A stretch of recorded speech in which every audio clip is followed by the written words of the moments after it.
The NSX, the car that Honda developed to challenge the world's performance car market. And we can't speak of the Type R concept without mentioning this car. I've never driven a car that handles this well.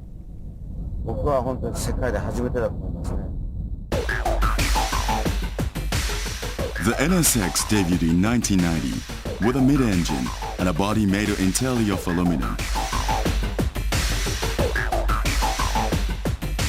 The engineers pursue ultimate performance as a roadworthy sports car, but also emphasize comfort for drivers using this car on a daily basis. The NSX created the standard for the sports car market in the 90s, and this can be proven by looking at how Ferraris and Porsches have evolved during the last decade.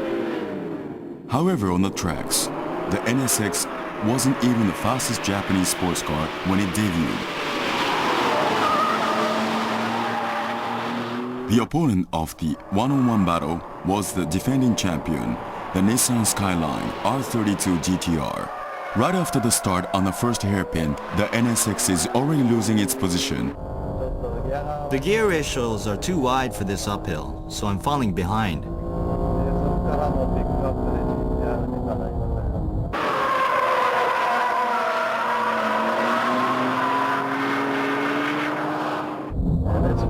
On the first hairpin, I'm getting a strong uplift from the inside tires.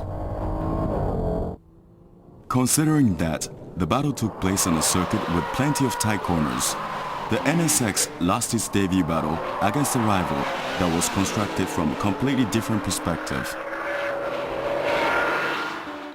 In November 1992, the ultimate NSX was born, the Hinomari Honda, which was a nickname of the first Japanese F1 machine to win the Formula One race in the 60s, and the great-grandfather of this car. The machine was given the red Honda badge on a championship white body color, a tradition of true Honda sports cars. The car was given the name NSX-R. On the official NSX-R catalog, it says this model was born to run on the track. The NSX-R debuted as a roadworthy car with the performance of a racing car.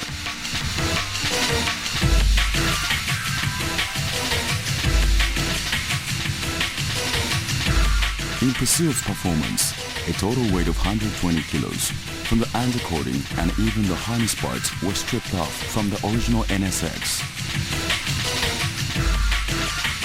Furthermore, to increase the driving pleasure and the controllability, 2 aluminum reinforcement bars were added to the front.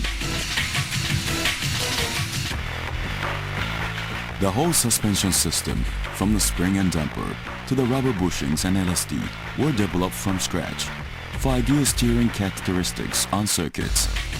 In addition, the tires were newly developed especially for the NSX-R.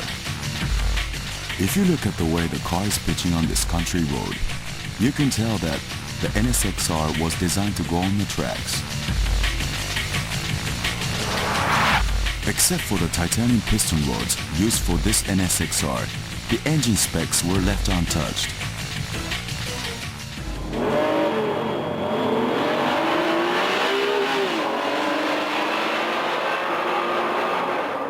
The NSX-R beat the NSX in the quarter-mile race by 0.64 seconds.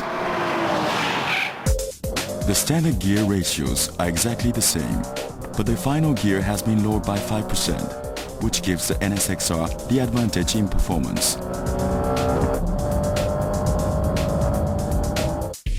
The cockpit is specially coordinated for the NSX-R to give the driver the excitement and the pleasure of driving this machine.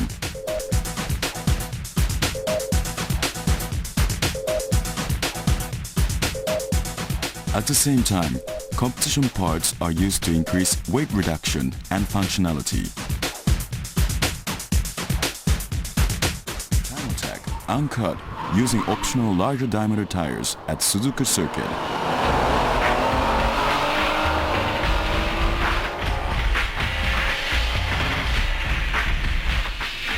The driver is Motoharu Kurosawa.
When a car is built to perfection, it becomes an NSX-R.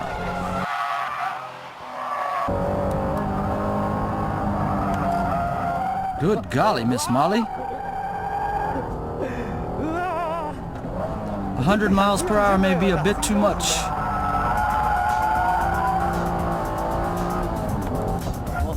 It does exactly what you want. It's all up to the driver.